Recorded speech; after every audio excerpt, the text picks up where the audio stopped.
Welcome to Your Family's Health, the program that focuses on healthcare issues with unique and different modalities for taking charge of your health today. Experts talk weekly with our continuing roster of guests from around the country and right here in Nassau County to keep you up to date on the latest health issues and trends. Take care of your mind, body, and soul. Spend the next half hour with the voice of Nassau Community College, 90.3 WHPC, and get on the journey to better health. And we hope you're having a great day today. Hi, I'm Dr. Jeanine Cook-Garard from the nursing department here at Nassau Community College. And today our special guest is Tom Gibson and Tova Zaretsky. Tom Gibson is the author of Lost in the System, the story of how his son Max, a deaf child with cochlear implants, overcame the odds and learned to read after the school district failed to educate him. Tom's belief in Max was what drove him to never give up on what he calls the fight of his life. Tom knew if he failed, Max would pay the ultimate price. Max's ability to go into general education classes by 9th grade proves Max's ability to always succeed. Max just needed the right services. And we also joined with Tova Zaretsky, who is the child of deaf parents, deaf adults. Her parents are profoundly deaf, and I think that they are both going to add to this very exciting interview. Welcome, both of you. Hello. Thank you very much. Thanks for having us. So let's start with you, Tom, who is the author of this Lost in the System. And can you share with us some of your personal moments in the book, and what was the goal for you writing this book, Lost in the System? There were actually two goals for writing it. Many parents don't actually advocate for their children, and my belief was, going through the journey, that if I advocated for Max, I would be able to get him the services which he'd be able to succeed, and that's what I saw over time. And the second part, and the reason for writing it, was if you get the right services for your child, you will be amazed at how they can succeed and become very productive in their own education. So I found that when people read the book, they actually said, I can do this, and my kids can succeed if I help them. That's amazing, truly. Can you give us a little background of Max's disability? Yes. Max has what's known as enlarged vestibular aqueducts. Basically, that means he was born with normal hearing, and over time, depending on different situations, his hearing wound up degrading. It could have been from a siren, a loud noise, if he bumped his head, if he hit his head on, a coffee table or anything else like that. Those kind of situations could cause you to lose your hearing with the aqueduct. Some people live with enlarged vestibular aqueducts their whole life, and it never affects their hearing. Others, like Max, over time he wound up becoming hearing impaired by 2.5, and then we found he needed help. And a year later, he was playing on the couch, and he jumped and hit his head on the floor, and 5 days later, his hearing was gone. So we had to get him a cochlear implant. So you identify that he was deaf at the age of 2. Is Yes. that 2 years old that you identify that he had a hearing problem? Yes. It was. When we were able to tell, what happened was he was speaking to us, and he started to talk. His mother is Austrian, and she was speaking German to him, and I was speaking English, in the idea that he would become bilingual, which is what we did with Max's sister. She spoke German to Ryan, I spoke English to Ryan, and that's how Ryan became bilingual. We thought we'd do the same thing with Max. All of a sudden we noticed he wasn't saying words. He was losing words. He wasn't kind of paying attention. He was sort of staring off into space. So we had early intervention come in, and they did some stuff with Max. They actually were playing with him on the floor.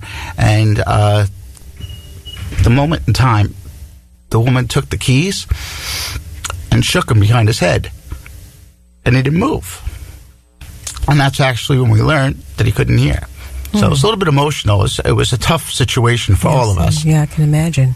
So when you identify this at the age of 2 years old, just for the listening audience or parents who may be experiencing something similar, at that point at 2, did he begin getting services at that time? Yes, from the moment he got identified with a hearing impairment, he went into early intervention. So he went into a BOCES program. So we were taking him to this program where they were working with him for the next year to help him learn. And then at 3.5, you wind up aging out of early intervention, and then you become the ownership of the school district, and then they're responsible for your education. So even though it switched from early intervention to the school district, he still stayed in that BOCES program.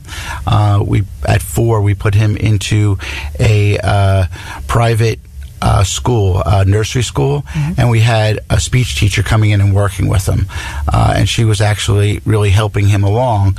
And then at that time, what wound up happening was, while he was in the middle of the program, like I said, he hit his head and he lost his hearing completely. And we lost all that ground over that year where he was learning, because that was through a hearing aid. And then when he got the cochlear implant, he literally had to learn everything all over again. So he kept learning and then going back to the drawing board, learning and going back to the starting line. So it's very frustrating that we felt we were constantly losing ground. So that was very challenging for you as parents. So you mentioned a cochlear implant. Can you tell us a little bit about that and the process of it? Sure. The cochlear implant came in around 1987. What they do is they take an array and they put it through the ear along the auditory nerve. And basically what that does is it has a mic on the outside that a magnet holds the implant to the internal component, and it sends the sound in, and it shocks the auditory nerve. So through the programming they have, depending on where it shocks the nerve, the brain actually interprets that as a sound. When they first designed the implant, they never thought people would hear from it. They thought it would give them direction. They didn't realize they were actually going to be able, the brain would be so good that it would actually learn the letters and sounds and stuff like that. So you're able to actually hear human speech, which to me is a miracle. That's amazing. That's amazing. Is, really. So when you're talking about this cochlear implant, having it being implanted at what age? He had the implant implanted at 3.5 years old. 3.5. When he was implanted, they were allowing children to be implanted at a year, depending on what their hearing levels were. Now, I believe that they're implanting kids earlier than that. I don't want to say what it is because I'm not 100% sure. But if Max had lost his hearing earlier, he would have been implanted earlier. So let me just ask you, after the cochlear implant, did he gain his stride back in his ability to learn? I know he could hear. How did that boost his ability to learn once the implant was in? Did you see differences in his engagement with the learning process? Well, when he got the implant in, we had a speech therapist working with him who specialized on working with kids with implants. And they told us it was probably going to take a month before he would hear any sounds that he would be able to figure out what it was. And we had the implant, they do the surgery and they implant him, and then you have to wait a month for the ear to heal before they turn it on. So then they turned it on, and then they said that we're going to work with him, and it'll probably take a month to 6 weeks before any sounds that we make he'll be able to interpret as vocal sounds and understand up or down or anything else like that. And a week after he had the implant on, the speech therapist came in, and she had this thing with a ladder, and she was going up, up, up, down, down, down. And he was sitting there, and he didn't say anything. He was just looking down. And then all of a sudden, I remember his mother was right next to him, and I was across the room. All of a sudden, he just went up, up, up. And that was like a week after he got the implant. And just the amazement that he did that, we were floored. I'm sure tears of joy. You saw the progress. Yeah. Oh, and that's what floored you. Yeah. Yes. Yeah. I mean, every time Max did something and you saw it, I always said to myself, he gets it. He understands. He knows he has a problem, and he knows he gets it. You're listening to Your Family's Health on the voice of Nassau Community College, 90.3 WHPC. I'm Dr. Jeanine Cook-Garard, and today our special guests is Tom and Tova Zaretsky. We're just interested in this cochlear implant. And so with the cochlear implant and the strides that he was able to make in just hearing all over again, I can imagine the relief that you felt as parents. Oh, it's huge relief. I mean, Huge just relief. the fact that he could hear again. And he was, for that time when he lost his hearing, and we had those 4 months between the operation and the implant being turned on, he was very depressed. And you could see that he knew he lost something. And when he got the implant and it was back on, we felt like, okay, we're back on our path and we're ready to go forward. Now, when did Max go into the public school system? He did the first kindergarten and first grade. He was at Millneck Manor. So basically, he had 2 years of working with Millneck Manor, and the first thing they had to focus on was just his ability to speak and learn words, and be able to talk. So when you think about someone's education, most kids by kindergarten and first grade are learning to read. They're looking at books, they're reading stuff. We weren't even at that stage yet. We were only learning how to speak. So he was working with speech therapists and audiologists, just learning what sounds meant and how to talk. Do you feel as if the public school failed Max? And how did you come to that conclusion that they did? They weren't doing what they should have. Oh, could have, right? Could have, yes. What wound up happening was when Max finished in Millneck Manor after first grade, we wanted to move him into the public school system because he was ahead of all of the kids at Millneck Manor. And we didn't want him to be the person at the top of the class. We wanted him to be in the middle. So we felt we needed to put him in an environment where it challenged him. So when we moved him into the public school system, we had him repeat first grade, and we got him the services. He was working with a speech teacher, and he was doing 30 minutes a day with the speech teacher, and he was going to classes, and they were supposed to be working with him on, now they're really supposed to be working with him on letters and sounds and everything else like that. And after 2 years of working with this speech therapist who kept saying, I can teach Max, it was very clear to me she couldn't. And what it would have been helpful if she had said that. And basically how I was able to determine that was he spent 5 days a week, 30 minutes a day for 2 years with this woman who couldn't teach him the letters of the alphabet. She couldn't teach him the sounds of the letters of the alphabet, which meant he had no sight words. What we wound up doing was we wound up going for an impartial hearing, and we were able to get him into a reading program called Lindenwood Bell. He left the school district right before the 4th of July at second grade, and he went to Lindenwood Bell the week after 4th of July. So 4 days after working with this teacher for 2 years, he had no letters. 2 days after he got into the program, he knew all of the letters of the alphabet. Wow. He knew all of the sounds of the letters of the alphabet, and he had 10 sight words. Marvelous. We were driving home, and we're in the car, and I'm driving, and I'm talking to him, and he starts going over the letters, and I'm like saying, oh, we're going to go see the cat. And he was like, cat. And he was put up his hand to make a C and an A and a T, and he goes, cat. That's spelled C-A-T.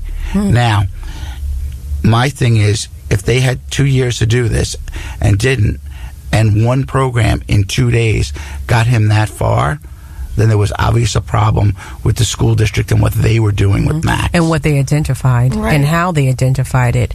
So is Lindenwood Bell, is this a program? Is this what kind of construct is this? It's a private program. Their main focus is on reading, and they also do math. When we first got Max in there, it was $93 an hour for them to work with him.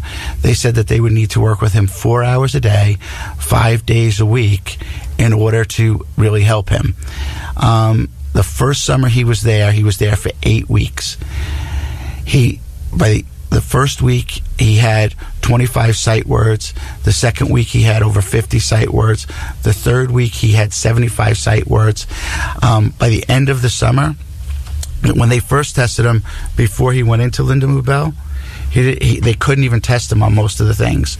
When they tested him after 8 weeks, he had jumped 2 grade levels in his spelling, Wow. He went from nothing at all to over a first grade, almost a second grade in his spelling. His reading jumped into a second grade level. Now, I want you to understand, his reading did, which meant that he could read the words. Comprehension is a whole other component of reading. His comprehension level was nowhere near as high as his ability to read level. So this is a great time to take a break. This is Dr. Jeanine Cook-Garard, and I'm talking with Tom Gibson. And joining me also is Tova Zaretsky, who is a child of deaf parents. And we're talking about his book, Lost in the System. So you're listening to Your Family's Health and the Voice of Nassau Community College at 90.3 WHPC. It only takes a minute to find out if you may have prediabetes, and you can do it at doihaveprediabetes.org. But you're probably not going to. Nope. I'm sure you've got a perfectly good excuse. Kids, work. I get it. You're busy. So what better time than now? Let's begin. Raise one finger if you're a man. Ladies, none yet. Oh, count in your head if you're driving. Now, 3 more fingers for everyone over 60, 2 over 50, 1 over 40, 1 more if you're not physically active, another finger if anyone in your family has type 2 diabetes, another if you've got high blood pressure. If you're overweight, raise another finger, 2 if you're very overweight, and 3 if you're really overweight. You've just taken the world's first audio prediabetes test. And if you're holding up 5 or more fingers, visit doihaveprediabetes.org or talk to your doctor. There's no excuse, because prediabetes can be reversed. Brought to you by the Ad Council and its pre-diabetes awareness partners. 90.3 WHPC. We now return to Your Family's Health on the voice of Nassau Community College, 90.3 WHPC. Welcome back to Your Family's Health on the voice of Nassau Community College, 90.3 WHPC. I'm Dr. Jeanine Cook-Garard, and today our guest is Tom Gibson, and we also joined with Tova Zaretsky, who is a child of deaf parents. So welcome back. This is a fascinating book, Lost in the System. We left off with talking about how your son really progressed with the Linda Mood Bell. Is that a program that, would you consider it a program, or would you consider it a learning application for people or children who are hearing deficient?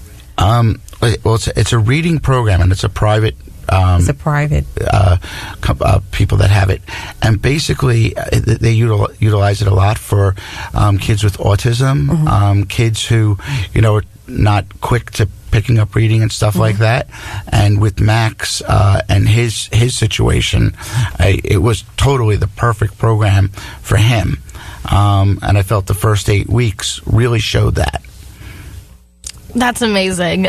I was wondering if you filed any of these proceedings against the school district for not assisting Max in the way that they could have, and did you get a lawyer to help you in any way with these issues?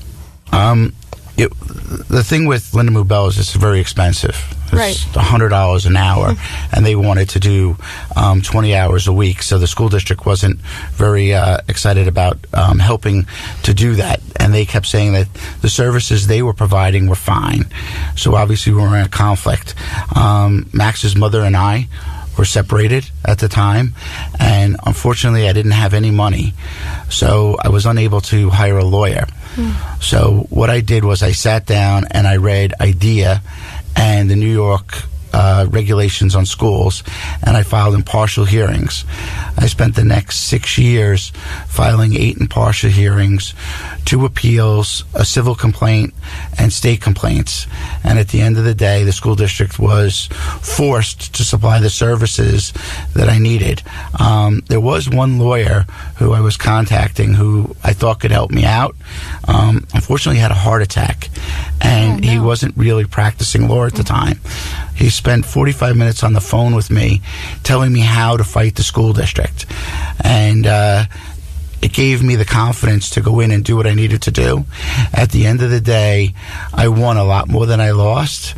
But more importantly, by 9th grade, Max walked into general education with all of his peers in the same school district that he wound up having to leave because they couldn't educate him.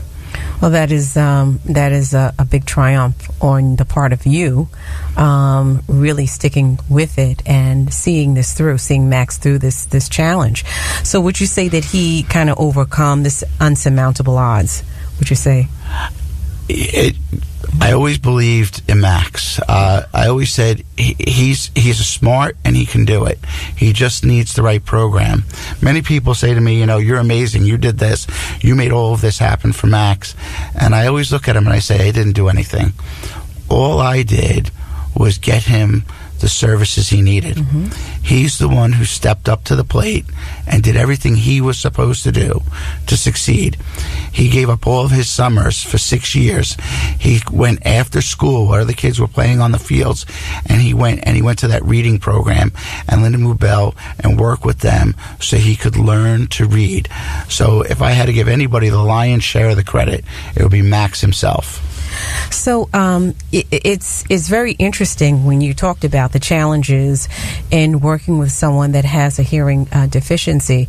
So I know, Tova, you also, being a child of deaf parents, can you lend to this conversation about communication within the family, how the challenges and the triumphs with communicating with someone in the family who has a hearing impairment? Yes, I can. In fact, recently, what happened with my mother, she was looking for a job that would fit her well, and I recommended doing Uber, something that, would accommodate to her.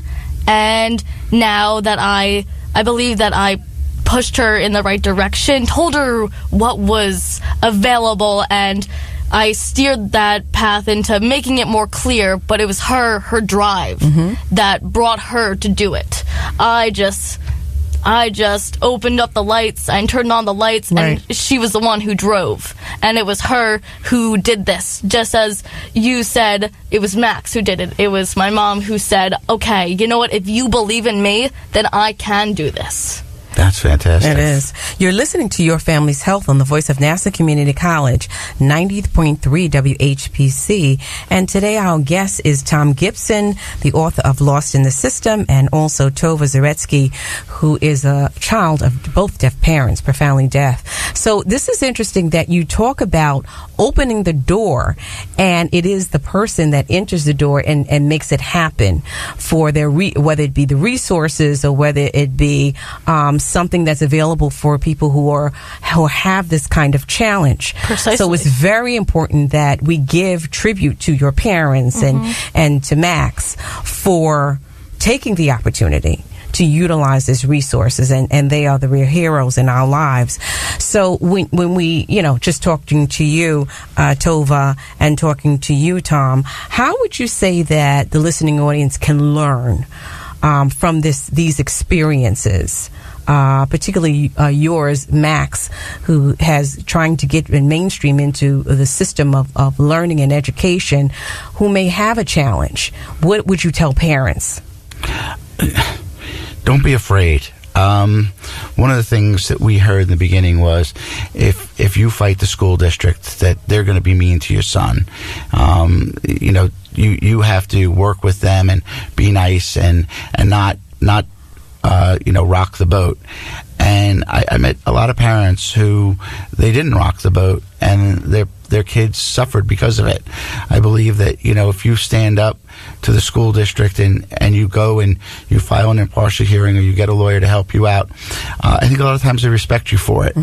At the end of the day, they were my adversaries, and many times, we argued and we fought. But we could always stick our hand across the table and shake their hand. And I think when you look at a school district, even though you're at odds with them and they disagree with you, they really believe, and they know in their heart of hearts, you're doing what you're doing for your child. And many parents are afraid of that. And I think they should overcome that fear. And that's what's going to make their kids successful. What is Max doing today? Max is still in school. What grade is he in? He's He's still working on finishing a couple of classes in, I want to say about the 12th grade. My story doesn't end good. Max, his mother, and I have divorced, and we have an alienation, and Max hasn't spoken to me in 4 years. So basically, I was unable to help him and advocate for him from 9th grade on. So he's lost a lot of grounds in where he could have been, and it's something that is very upsetting to me, because I really feel that we made such great strides, and I really wanted to see him in college by now. Unfortunately, he hasn't reached that yet. Although this has happened, and I do feel empathy for you, I feel as if your journey and your fight is not over, for sure. No. Yes, it is not. We have a long way to go. And I would add to that the foundation, you said he's in his 12th year of his high school career. I would say his foundation is pretty much laid because of the fight and the challenge that you and Max were able to get through. And so you can always look at that and say, wow, that he was able to get those basic skills, the reading, the math, and all of these skills are going to take him, if he wants to go further into his education, it takes him further. So what would you say, Tova, coming and being a child of both deaf parents, that is challenging. Yes. And how has that affected your education and process? Well, they put me in a public school, public education, and from there I learned all the basics of how to be successful, create opportunities for myself, and strive to work harder. And I've always been told it's all up to you. You're the person who continues this fight and pushes on, and there will be help along the way, people who guide you and push you in the right direction, but it's you who has to walk through that door, open the door, and shake that hand, and make sure you are there. And I would also like to say that although you may have a disability, it doesn't mean that you are disabled. It means that you have some setback, but you can still push forward, and you can still cross the finish line before anybody else. Yes, and although we have different, I guess, relativities of time, we can still create a life that we love still. Yeah. So if you would have to leave the listening audience with anyone, both of you, because you both have different stories, but kind of there's commonalities here, right? When you're talking about having a family member who have challenges, and in this case, hearing, what would you like to leave the listening audience who may have a similar challenge? Whatever your disability is, or whatever the disability of anybody that you know has, don't let that define them. Let them define who they can be, and be there to support them. I agree so much that, we look at a disability and we say, oh, they can't overcome it, and you can. And I've watched so many times, I've seen so many people do so many amazing things that you never see anybody else do, but it was that drive that gave them, because they had something they had to overcome, and they did finish the finish line first. So we want to thank you, Tom Gibson, for talking to us about Lost in the System, a wonderful book. And we also want to thank you, Tova Zaretsky, for joining us. And this is Dr. Jeanine Cook-Garard, and thank you, our listening audience, for tuning into this edition of Your Family's Health.